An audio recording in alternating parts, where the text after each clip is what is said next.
Welcome to LNN News. I'm Carolyn Day Pruitt. Here are this week's top stories. Petersburg's Fire Station 5 closed over the last weekend, but reports of why and for how long conflict. Hopewell citizens bring their concerns about safety downtown to City Council. A surprisingly strong thunderstorm knocked out power for thousands in the Tri-Cities early this week. Now Virginia braces for potential impact of the remnants of Hurricane Ian. The Petersburg School Board announced the new leader for the city's school system on Wednesday. Join us as we meet incoming Superintendent Dr. Tamara Sterling. Those stories and more when we return after this.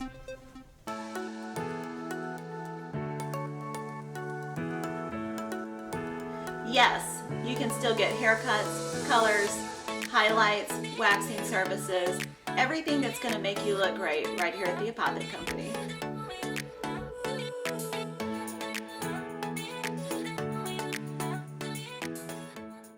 Bopper's Malt Shop, the niftiest place in Petersburg. Ice cream, candy, footlong hot dogs, burgers, and now introducing the Bopper Blast, a hand-dipped vanilla shake with a blast of candy. Available in over 15 flavors. Bopper's Malt Shop, Old Town Petersburg. Welcome back to the LNN studio. First, let's take a look at state news.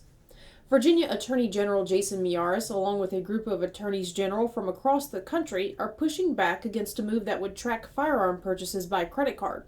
According to the Virginia Mercury, a proposed merchant code specifically for tracking firearm and ammunition purchases is being pushed by the International Organization for Standardization. But Miyares, along with the other attorneys general, signed on to a letter that pressures credit card giants Visa, MasterCard, and American Express not to bend to the iOS's demands. A total of 24 attorneys general signed on to the letter, and they believe that the merchant code tracking is, quote, corporate overreach that violates the Second Amendment. In the letter, the group of AGs explained to the card companies that they will pursue legal action if they opt to implement the new merchant code. Last week, we brought you the news that Dominion Energy had received the green light to increase its rates, bringing the average consumer's monthly bill up by around $15 per month. At that time, Appalachian Power was also seeking approval from the State Corporation Commission to raise its rates, an approval that has now been granted. Appalachian Power will increase its rate by 6.7% on October 1st, according to the Roanoke Times, followed by a second hike beginning November 1st. The October increase is projected to raise the average customer's monthly bill by close to $9, and the November hike by an additional $20, meaning that the end of the year, Appalachian Power customers could be looking at an extra $30 on their bill each month. While Virginia residents are working to find ways to stretch their budgets, necessary everyday costs such as electricity are impossible to avoid. We'll be back with local news after this. I love being at home. I mean, you do get a lot done. For instance, I just got pre-qualified for a home loan online with BSV. So be a homebody. Visit bsvnet.com to see what you qualify for. Hi, I'm Dr. Sandy Elba. And I'm Dr. Adam Elba. We're chiropractors and we love what we do. We change lives on a regular basis. We go from pain relief all the way to wellness. We work with the cause of the problem, we help solve the problem, and put your life on a whole different path. If you're concerned about your health in any way, or you just want to be healthier all the way around, come see us, Chester Family Chiropractic Center. Welcome back. Let's turn now to local news. After months of controversy surrounding the Petersburg Fire Department, one city fire station closed for a period of time over the past weekend. The Petersburg Professional Firefighters Association posted on its Facebook page that Station 5, located on Johnson Road, was closed, leaving that area of the city to be covered by Petersburg's Walnut Hill and Market Street stations, and mutual aid from nearby counties. But reports of the reason for the closure, as well as for the length of time that the station was closed, conflict. Fire Chief Tina Watkins declined to answer inquiries directly, referring LNN to the City of Petersburg's Director of Communications, Joanne Williams, for a response about the closure. Williams confirmed that Station 5 did close over the weekend for a period of around 5 hours on Sunday, September 25th. The reason for the closure, according to Williams, was that 2 of the crew members scheduled to work that shift called in sick. 3 crew members are required in order to operate Engine 5. According to Williams, other firefighters in the Station 5 crew were called in to cover the shift, and the station was once again open and operational by 6:30 p.m. on Sunday evening. However, emergency communications and PFD records paint a different picture of the events of the weekend. An early Saturday morning emergency communication records Engine 5 being out of commission due to lack of staffing around 7:20 a.m. Saturday morning, September 24th. Petersburg, please take Engine 5 out of service until further for staffing. 719. This directly contradicts the city's report that the station closed around 1:30 p.m. on Sunday. Additionally, LNN was able to obtain a copy of the Station 5 shift schedule for the week, which showed no firefighters scheduled for Saturday into Sunday. LNN asked Chief Watkins and Communications Director Williams for comment on the conflicting documentation. As of the time of this broadcast, neither has provided further comment. The conflicting reports leave the events surrounding Station 5 this past weekend unclear. However, it is clear that the station was closed for a period of time, a situation that concerns many of Petersburg's residents. Williams did report that the city's fire department is hosting a career fair on Saturday, October 8th, to recruit new firefighters. That event will take place from 9 a.m. to 4 p.m. at the Petersburg Public Library. The embattled Petersburg Fire Department's woes continue as of the morning of September 29th. Crew members at Station 2 on Market Street were seen removing equipment from Truck 1 Thursday morning. The latter truck, plagued with service issues, has consistently placed Petersburg in a state of dependency on mutual aid from neighboring municipalities. Now the crucial apparatus is being taken out of service once again. Within weeks of its last return to service, the truck is headed back to the shop for repairs.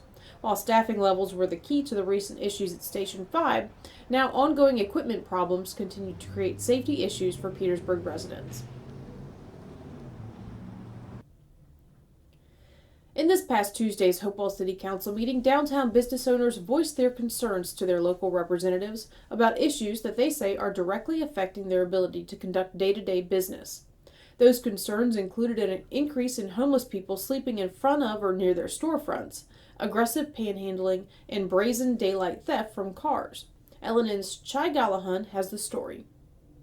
In Hopewell, with the loss of most of its downtown restaurants due to the pandemic and related economic issues still somewhat recent, the Wonder City began its bounce back with several new East Broadway ventures. And while the seeds of economic revitalization have been recently planted, downtown business owners voiced their opinions about important issues that directly affect their ability to conduct day-to-day business at the public hearing portion of the last City Council meeting. I just want to talk about the, state and safety of downtown Hopewell. Like I said, I'm a business owner downtown. I own Gun Cotton Coffee as well as Ruby, a escape room.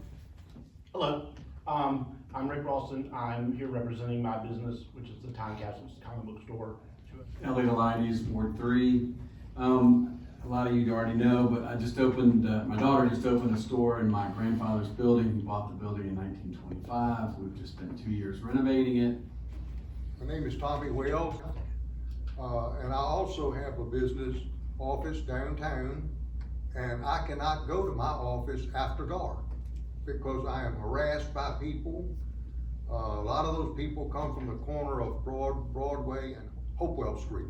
We have seen, as of recently, I've been on the street for 10 years and it's just gotten really bad in the last month or two. I don't know what's caused it, but yeah, the homeless population is out, and we have events that run late on certain nights, and I have customers that park in the parking lot that's over near the library, and they feel uncomfortable walking back to their cars because of the people that they will accost them, they will ask for money, you know. And I'm telling you, the population, there's no joke, this population has tripled or quadrupled. The business owners didn't just air their concerns about the current climate in downtown Hopewell, but they offered potential solutions, including a no loitering ordinance, uniformed police presence, and a better police response time. From Hopewell, this is Chai Gallahan reporting for LNN. Petersburg City Public Schools will welcome a new superintendent later this year. Dr. Tamara Sterling was selected from a pool of almost 30 applicants for the position, a choice that the Petersburg School Board announced during a noon meeting on Wednesday, September 28th. Since 2017, Sterling has been superintendent of Franklin City Public Schools, which she led out of a memorandum of understanding with the Virginia Department of Education just a year later in 2018. Prior to becoming superintendent in Franklin, Dr. Sterling served as principal in Chicago, Illinois, Houston, Texas, and Providence, Rhode Island. Sterling spoke with LNN about her vision for the future of Petersburg Public Schools and the challenges that face all school leaders. has always been to provide children with the highest level of education, a very good opportunity to have careers, the choice of careers or colleges available to them. But I'm very big on opportunities, making certain that the students of Petersburg don't have to ask about any types of needs. We are here to fill the gaps and to support them moving forward as they transition to productive citizens. And that's really what my vision is for Petersburg. I really want to see them move forward academically. My goal has always been, when I was first contemplating applying, to make certain that all schools are fully accredited, and that is always going to be my focus, is to make certain that each and every school gets that designation that they deserve, because the teachers work so hard every single year, and we want to make certain that they get that state recognition and be proud of the work that they're doing. Getting an entire division off of an MOU is a lot of heavy lifting. So really working with the entire team, the board, breaking down data, looking at where the gaps are, and providing creative ways to make certain that we fill in those gaps, especially educationally. Dr. Julius Hamlin will continue to serve as acting superintendent until December 1st, when Dr. Sterling will officially take the reins in Petersburg. More local news when we come back. Today's show is brought to you by our friends at the Cloud Factory, who take a customized approach to their customers. They know not everyone is alike, and neither are their needs. So, the Cloud Factory focuses on what's best for you when it comes to CBD, plant-based products, vapor nicotine, glassware, and just about anything, providing alternative routes to a healthier you. Colonial Plumbing, Heating, and Air offers service with a smile. They're a family-owned and operated service company located in Colonial Heights. Their hand-picked team is dedicated to delivering top-rated service with a satisfaction guarantee. We're different from the status quo. Our people, our service, our products. They're revolutionary. Welcome back. An unexpectedly strong storm brought much of the region to a halt late Sunday afternoon. The system blew in from the west, pummeling the Tri-City area with intense winds and downpours. While the rain was a welcome relief from the dry spell of the past few weeks, the storm wreaked havoc in some areas, bringing down trees and large limbs and knocking out power to thousands of residents. Dominion Energy worked to restore electricity, but some were still without power Monday afternoon and into the evening. The intensity of the storm system was a surprise for many. The summer and the beginning of hurricane season were relatively calm, but that may change as the Atlantic heats up. Hurricanes Fiona and Ian have both impacted populated areas, causing severe damage in both the Caribbean and along the east coast of North America. As Hurricane Ian continues on its path and is expected to turn and make landfall again along the southeastern coast, Governor Glenn Youngkin has declared a state of emergency for Virginia. Residents should take steps now to prepare for possible severe weather. For directions for preparing for hurricanes and other weather emergencies, visit www.ready.gov. With numerous open positions among city departments, the City of Hopewell is coordinating a special event in an effort to fill those empty seats. On Tuesday, October 11th, eligible candidates will be welcomed to the Hopewell Community Center, where they will be able to apply for positions in the Development, Public Works, Fire and Rescue, Social Services, Police, Water Renewal, and Recreation and Parks departments, along with the Treasurer's Office. Candidates can apply for openings in those departments in advance or on-site at the career fair. Quote, "We are creating a one-stop shop event to maximize our recruitment efforts and fill these positions as efficiently as possible," end quote, said Hopewell Interim City Manager Concetta Manker. "We are searching for candidates to cover a wide range of skill sets within our city services." Attendees will have the opportunity to apply for the roles of fleet mechanic, accountant, police officer, and wastewater treatment operator, among others. For the complete list, visit governmentjobs.com/careers/Hopewell. The business casual event will run from 10 a.m. to 2 p.m. on Tuesday, October 11th at 100 West City Point Road. The lineup of events on the Tri-Cities calendar this past weekend proved successful for area businesses and nonprofits. The Friends of the Lower Appomattox River's annual Paddle Battle saw participants race down the river from Hopewell to Petersburg, enjoying the beautiful weather and scenery along the way. Contestants and onlookers celebrated the event and their efforts at Trapezium Brewing in downtown Petersburg after all the paddles were out of the water. Nearby in Old Town, culinary tourists explored local cuisine during Taste of Old Town, stopping for samples of the offerings of close to 20 downtown restaurants like Conron, Brickhouse Run, and Ernestine's Table. In Hopewell, guests supported the arts at the James River Ball, raising money for arts programs in Hopewell's public schools. The ball took the form of a cocktail party again this year at the Boathouse at City Point. Meanwhile, in Petersburg, historic preservation was the cause of the night at the Ball in the Berg. Attendees enjoyed dinner and a silent auction at the Petersburg Public Library. The venue and some guests alike were decked out in the Heroes theme of the evening. The weekend's success warms up the Tri-Cities for other upcoming events this fall. Petersburg gears up for the Festival of Grapes and Hops on Saturday, October 15th. On Thursday, September 22nd, LNN hosted the 2022 Tri-City Council Candidate Forum. The event brought together city council candidates running in all three of the Tri-Cities. 14 candidates took the stage to answer questions posed by LNN moderators, myself, and Valerie Bell. Video clip. The full video of the candidate forum will be available on LNNusa.com early next week. For these stories and more, check out this week's edition of the LNN Insider Digital News Magazine. Subscribe by going to LNNusa.com and clicking on the subscribe button at the top of the page. We'll be back with sports and weather in a moment.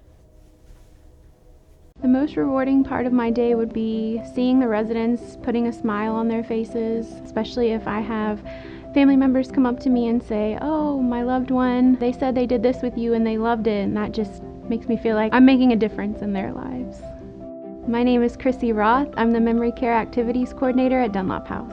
We definitely make a difference in the lives of our residents, and I would encourage anyone to come to Dunlop House and see what we're all about. Dunlop House, more than a house, it's home.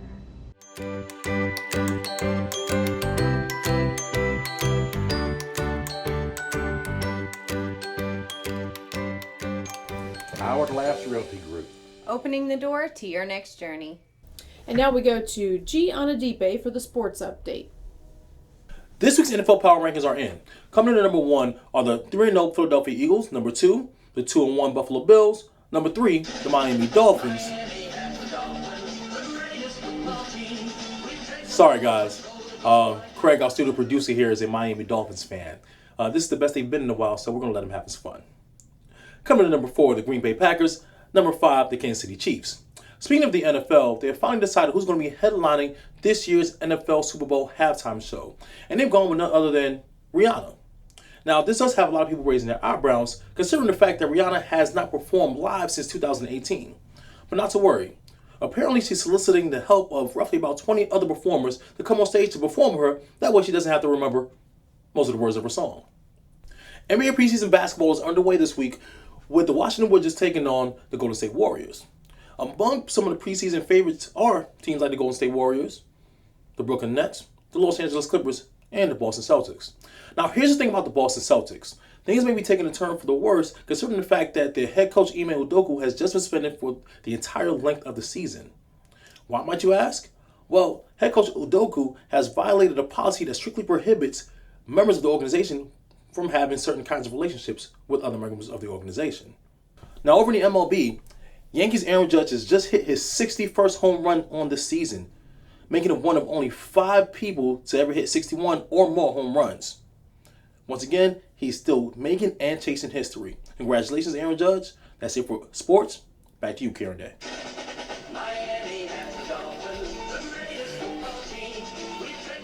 Sorry, guys. Thanks, G. Chai, the weather guy Gallahan, how's the weekend weather looking for us? It's time to break out those jackets, hats, and umbrellas, Carolyn Day. While Hurricane Ian made landfall in Florida, and it's now downgraded to a tropical storm. However, that will bring rain into our forecast over the weekend and into early next week. So Friday starts off with rain mainly after 11 a.m. with a northeast wind up to 15 miles per hour with gusts up to 28 miles per hour. Chance of precipitation is 100%, a high of 66 and a low of 59. Saturday and Sunday bring us more rain, with highs near 70 and lows near 60. On Monday, the rain chance is down to 60%, with a high of 64 and a low of 53. Tuesday and Wednesday see a diminishing chance of rain, mostly cloudy, though with highs near 63 and lows near 51. So if your lawn was starting to dry out over the summer, you won't need to water it anytime soon. While the weather is very damp, don't let it stop you from attending any festivals or events that you might have planned. Check with them to see if there's an indoor plan. So just be sure to carry those jackets, hats, and umbrellas with you. Back to you, Carolyn Day. Thanks, Chai. I'll be sure to have my rain boots and umbrella handy this weekend.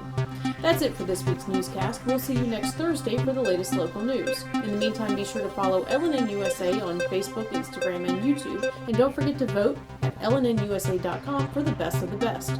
Thanks for watching LNN, News by the People, for the People. Hi, I'm Carolyn Day Pruitt. And I'm Chai Gallahan. Major media companies have editorialized reporting and called it news. The free press was never designed to be journalistic interpretation of the facts. LNN USA is committed to reporting facts about issues important to you, but the free press is anything but free. LNN USA exists to serve our fellow citizens. As a locally owned and operated digital news network, we forego the expensive printing presses, costly production plants, and corporate overhead. Your membership dollars are primarily used to pay local reporters to cover local news. Reporters dedicated to investigative news and features that matter. To do that, we need your support. Become a member, and you'll receive the LNN Insider Weekly Email, a 40-page magazine packed full of news and features you won't find anywhere else. Membership also includes full access to LNN News broadcast archives, LNN Insider magazine archives, extended interview clips not aired in the weekly broadcasts, and more. Your membership supports local independent reporting free from corporate and political pressure and agendas. Become an LNN member today by going to LNNusa.com and clicking on the subscribe button at the top of the page.